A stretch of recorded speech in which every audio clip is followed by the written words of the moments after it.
Assalamualaikum warahmatullahi wabarakatuh. Selamat datang kembali teman-teman di channel Manusia Setengah Cipatat.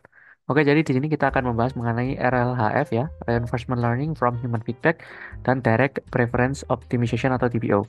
Nah, ini pokoknya kalau misalkan kita membahas suatu reinforcement learning itu menurut saya ya, ini topik yang berat ya. Jadi mungkin teman-teman bisa belajar lebih dahulu apa itu reinforcement learning, bisa dari blog-blog di Medium atau kalau playlist saya juga sudah buat di playlist reinforcement learning ya, nanti kalian tinggal lihat di situ atau kalian bisa belajar dari manapun.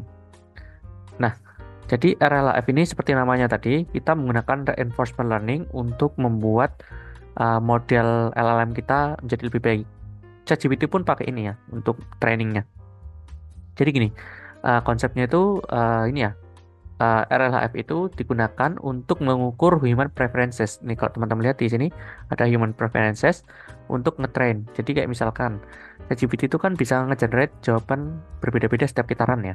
Misalkan kita tanya eh, sebutkan apa ya bahan-bahan yang bisa kita gunakan untuk memasak seblak misalkan. Nah itu jawaban yang kedua dan jawaban pertama dan kedua itu bisa berbeda kalau kita regenerate.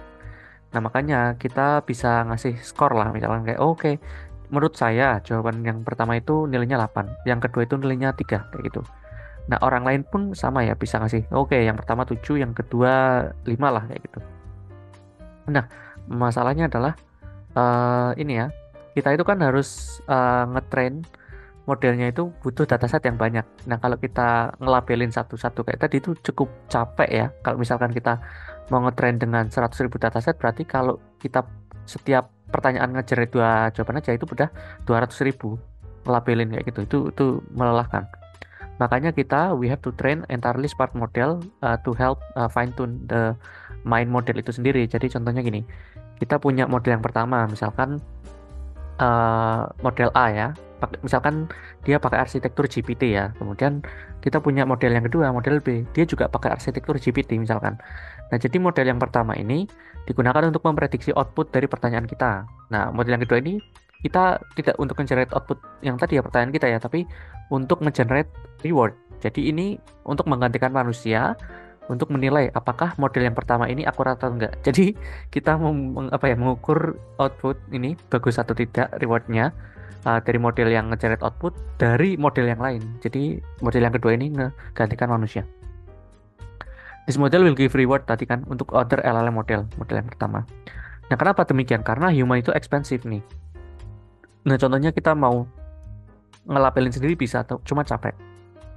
Tapi kalau misalkan kita hire orang, freelancer kah atau orang lain, takutnya akurasinya kayak ya udah asal-asalan aja, yang penting dilabelin aja kan pekerjaan dia selesai gitu, takutnya kan gitu. Selain dari sisi um, keakuratan ya quality, tapi juga dari sisi manusia itu cepat lelah sebenarnya, nggak bisa kita ngelabelin sampai ratusan ribu sampai jutaan data. Makanya kita perlu membangun model yang lain, model yang kedua. Nah, metode ini bisa disebut juga sebagai PPO ya, Proximal Policy Optimization. Nah, sebenarnya RLHV dan PPO itu beberapa orang mengatakan berbeda, tapi dalam konsep ini kita asumsikan sebagai hal yang serupa ya. Jadi intinya kita membuat model yang menganut suatu policy pada reinforcement learning. Kalau teman-teman belum tahu policy itu apa, nah teman-teman bisa lihat tadi ya, yang playlist saya atau di Medium atau artikel yang lain mengenai apa itu policy pada reinforcement learning. Intinya adalah kita mau membuat model yang kedua ini, model yang ngasih reward ini, itu optimal. Jadi ngasih rewardnya sesuai dengan apa yang dikasihkan manusia. Jadi kita ngetrain sebelum ngetrain model yang bisa generate output sentence, kita ngetrain yang reward dulu, kayak gitu. Nah ini contohnya. Kita punya pertanyaan, write me a poem about the history of jazz. Jadi kita mau model yang pertama nih ya, itu nge-generate poem itu puisi ya, atau ya puisi. Kemudian dia nge-generate yang kiri dan yang kanan. Ini ada dua, yang kiri dan yang kanan. Dan misalkan si model yang kedua yang ngasih reward, oke, bagusan yang kiri ini kayak gitu. Jadi reward model itu nanti kita di training berulang-ulang sehingga sesuai dengan memimik manusia dalam ngasih reward. Kalau misalkan puisi yang pertama itu bagus, puisi yang kedua itu jelek ya harusnya uh, si model harus bisa memilih, oke, puisi yang pertama itu yang lebih bagus. Nah, bagus atau enggaknya itu enggak binary ya. Umumnya itu enggak, dia itu kayak nilainya infinite sebenarnya. Dia itu kayak misalkan rewardnya itu nggak terpaku pada 0 sampai 10. Sebenarnya bebas karena dia reinforcement learning. Dia bisa rewardnya itu 100, yang satunya itu 5, atau bisa 1000, bisa minus, tergantung karena reinforcement learning itu sesuatu yang sangat luas ya ininya. Untuk rewardnya dia tidak terdefinisi, bisa dari min tak hingga sampai tak hingga. Cuma kadangkala karena saking luasnya range ini, biasanya kita mau men-scope ya, biar misalkan 0 sampai 10 aja, atau 0 sampai 5 ratingnya, atau binary. Jadi itu cuma scoping, aslinya luas. Jadi binary itu misalkan lebih bagus yang A dibanding yang B, puisi yang pertama dibanding puisi kedua, itu juga bisa. Tergantung kita mendefinisikan rewardnya itu mau gimana. Nah ini ada math time ini. Ini sebenarnya nggak terlalu berat daripada yang DPO nanti. Jadi pertama tentu saja kita mau melihat kan apakah puisi yang pertama ini lebih bagus dari yang kedua. Nah kita kalau mengukur mana yang lebih bagus kan pakai probabilitas. Nah karena probabilitasnya ini A dan B sebenarnya kita bisa pakai sigmoid. Tapi di sini kita lihat pakai ini ya kayak softmax ya. Nah karena softmax itu akan menjamin bahwa nilai itu akan terletak pada 0 sampai 1 range-nya itu. Oke, jadi equation yang kedua ini kita melihat ada loss function dari reward model. Jadi kan tadi ada model 1, model 2. Nah, model kedua ini kan model reward ya. Nah, model reward ini kita berusaha meminimumkan ini apa namanya? Kalau kita lihat back bisa nggak ya? Ya, ini YW, YL. YW itu kan yang menang, YL itu kan yang kalah ya. Nah, jadi kita berusaha agar reward yang ini uh, besar ya, misalkan reward yang bagus dibanding dengan reward yang kecil. Kemudian kalau misalkan nilainya besar kan nanti akan makin negatif nih karena di sini ada negatifnya. Semakin negatif maka akan semakin baik karena kita akan meminimumkan kan di sini. Kemudian di sini kita punya kayak semacam loss function juga atau fungsi objektif lah untuk model yang pertama. Tadi kan kita punya model pertama itu untuk membuat apa ya, mengenerate output dari pertanyaan kita menjadi sentence yang bagus. Nah, jadi di sini kita punya R ya. R itu kan reward tadi. Kita berusaha memaksimumkan rewardnya yang didapatkan dari model yang kedua tadi. Kalau model kedua bilang oke, ini bagus nih. Oke, jadi nanti kita untuk model pertama dapat reward yang besar. Kemudian dikurangi dengan beta dikalikan dengan KL divergence ya. Jadi beta ini suatu parameter nilainya bisa 0 sampai 1 dan KL divergence itu untuk menghitung seberapa besar penyimpangan antara model kita dengan model reference. Jadi sebenarnya kita punya 3 model. Yang tadi kita bahas lalu kan ada 2 model ya. Model yang pertama itu adalah model yang nge-generate output dari pertanyaannya, ya kan. Model yang kedua adalah nge-generate reward. Nah, model yang ketiga itu adalah base model. Jadi base model untuk model yang pertama. Nah, untuk lebih jelasnya kita lihat di slide berikutnya. Nah, ini 3 model itu, ini maksudnya model pertama tadi ya yang fine tune tadi, kemudian model kedua yang reward ini, model yang ketiga adalah initial atau base model. Jadi intinya adalah misalkan kita model pertama pakai GPT arsitekturnya, model kedua pakai GPT juga, model ketiga adalah kopian dari model yang pertama. Nah, kemudian yang kita ubah-ubah parameternya adalah model yang pertama. Model ketiga itu statik ya. Nah, jadi nanti kita lihat apakah berbeda jauh ya parameternya antara si model yang pertama dan ketiga ini. Kenapa demikian? Karena ketika kita nge-fine tune model, kita kan nggak pengen parameternya berubah jauh ya. Kalau berubah jauh itu terlalu ekstrim. Jadi kalau misalkan kayak GPT, itu kan sudah di training pada korpus yang sangat besar. Misalkan dari internet sekian billion, sekian giga gitu kan. Nah, jadi kalau misalkan kita parameternya berubah drastis, padahal kita cuma nge-fine tune dengan ratusan ribu data, sekian juta data, itu kan kalah jauh dibandingkan dengan data yang aslinya yang di training pada GPT yang asli kan. Makanya kita nggak mau parameternya terlalu berubah besar. Makanya kita ngitung KL divergence. Semakin menjauh atau semakin berbeda parameternya, maka bisa dikatakan model kita itu sebenarnya jelek jadinya ya. Gampang ini kayak variannya terlalu besar. Jadi kayak kita memang pengen parameternya berubah agar bisa menjadi lebih baik. Namanya kita juga fine tune ya. Pasti pengen mengubah parameter tapi nggak pengen terlalu besar gitu loh. Nah, jadi flow-nya adalah kita bikin reward model sebagus mungkin dulu biar bisa memik manusia. Habis itu tinggal kita, kalau reward modelnya udah selesai, kita tinggal lepaskan aja biar mereka auto training sendiri. Jadi uh, kita punya fine tune model, kemudian kita punya prompt ya, kita prediksi, kemudian kita prediksi juga pakai base model. Nanti kita hitung selisihnya ya, misalkan probabilitas antara base model dan juga fine tune model. Nah, itu menjadi nilai loss dari KL divergence misalkan atau objektif ya. Kemudian kita punya reward model, ini R-nya, kemudian tinggal ditambahkan. Kemudian nilai ini yang digunakan, kemudian dikalikan dengan learning rate, dan digunakan untuk update parameter. Jadi kayak gitu sih. Wah, ini DBO sebenarnya lebih berat ya. Nanti kita lihat. Jadi DBO sendiri itu sebenarnya lebih simpel secara konsep, tapi lebih berat secara matematik nanti di sini. Jadi DBO sendiri itu meremove reward model. Kenapa?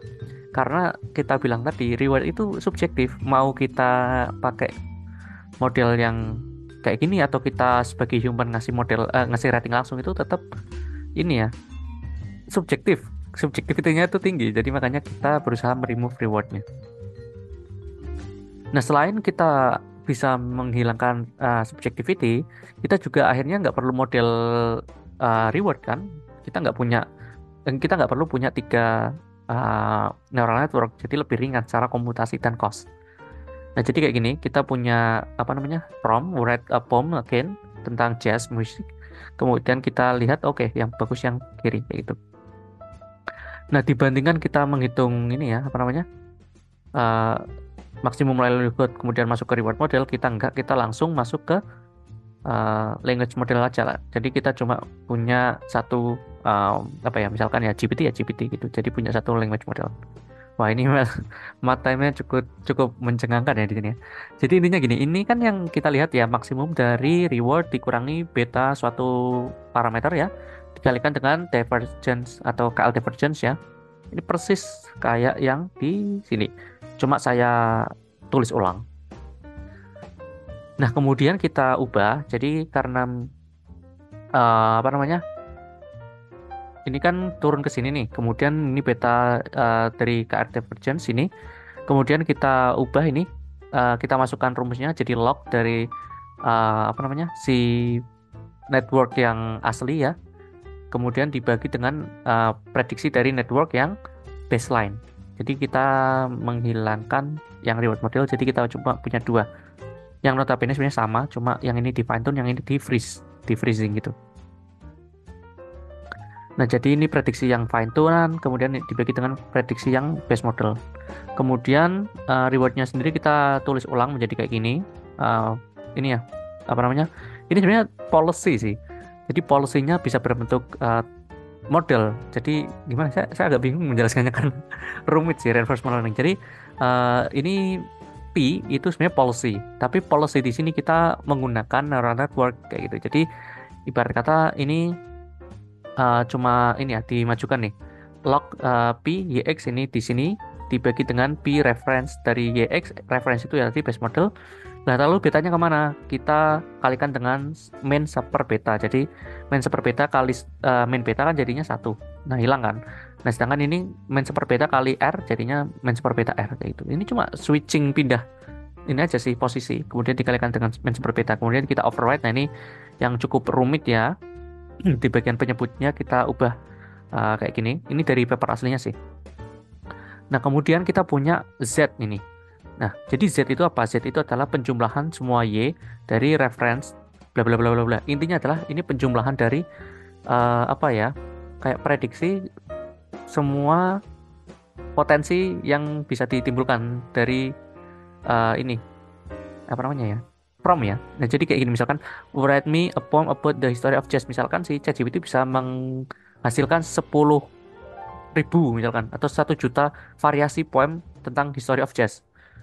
Nah, ini pasti akan costly karena kita ngitung semua probabilitas tadi kan. Jadi komputasinya itu nanti berat dan mungkin akan kernelnya mati. Dan misalkan kita pakai superkomputer pun nanti kan sangat costly lah intinya. Jadi kita berusaha, bukan kita ya, ini si penulis dari DPO itu berusaha untuk menghindari perhitungan Z. Nah, caranya gimana?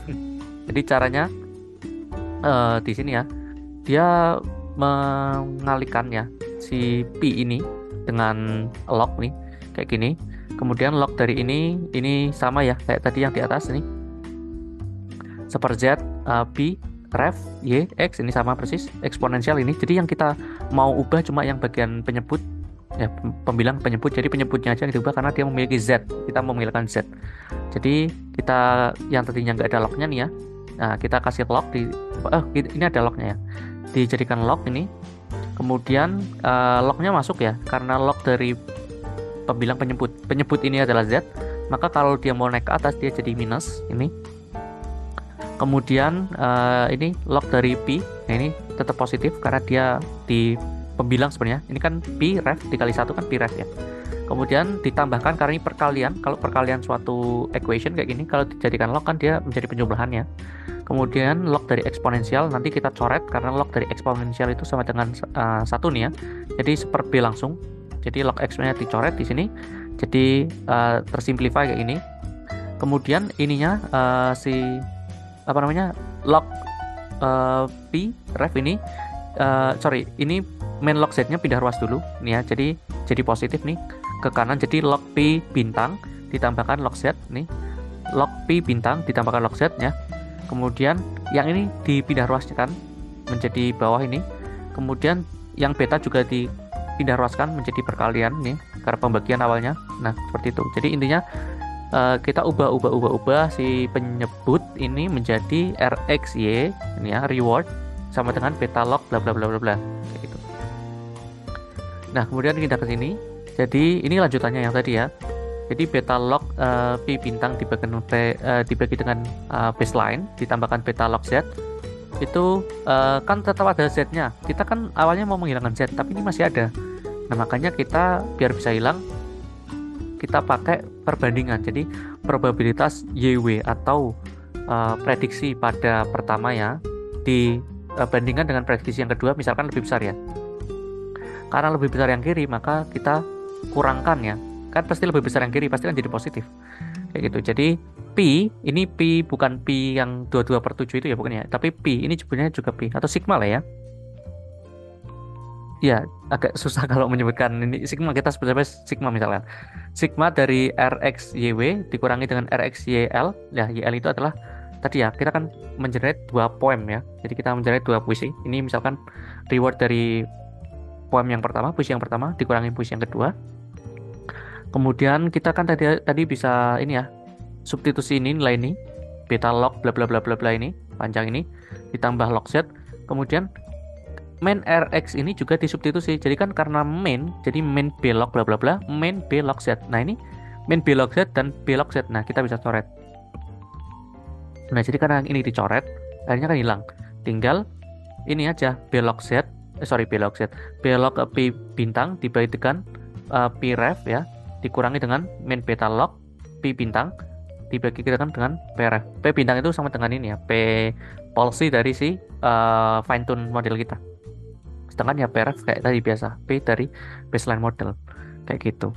Nah kemudian sebenarnya kan harusnya ini nilainya probabilitas gitu kan ya, tapi kita probabilitas dibagi probabilitas kemudian kita logkan kayak gitu. Kemudian dikalikan dengan beta, nah kayak gitu. Kemudian nanti di sigmoidkan ya ini, kemudian di logkan lagi. Nah itulah loss function dari DBO. Jadi intinya kita mengubah-ubah rumusnya, bukan kita. Lagi-lagi penulisnya ya, mengubah-ubah rumusnya agar tidak menghitung reward kayak gitu. Dia berusaha nggak pakai reward model. Jadi intinya adalah kita pakai prediksi dari baseline model dan juga prediksi dari si reference model atau baseline model dan juga prediksi dari model yang udah di fine tune. Nah tinggal dibagi yang sudah di fine tune dengan dibagi dengan si baseline model untuk yang poem pertama dan poem yang kedua. Jadi kita di sini dalam satu training ya, satu data training itu punya pair. Jadi pairing, kita nggak pakai 3 atau 4 atau berapa. Ini biar simple, si penulis membaginya jadi 2. Jadi setiap prompt, setiap question itu akan dihasilkan 2 jawaban. Nah nanti tinggal pilih yang mana yang lebih bagus kayak gitu. Oke, mungkin cukup sekian. Semoga bisa bermanfaat. Itu penjelasan awal mengenai DPO dan PPO. Kalau teman-teman mau breakdown lebih lanjut bisa kunjungi paparnya langsung ya. Oke, assalamualaikum warahmatullahi wabarakatuh.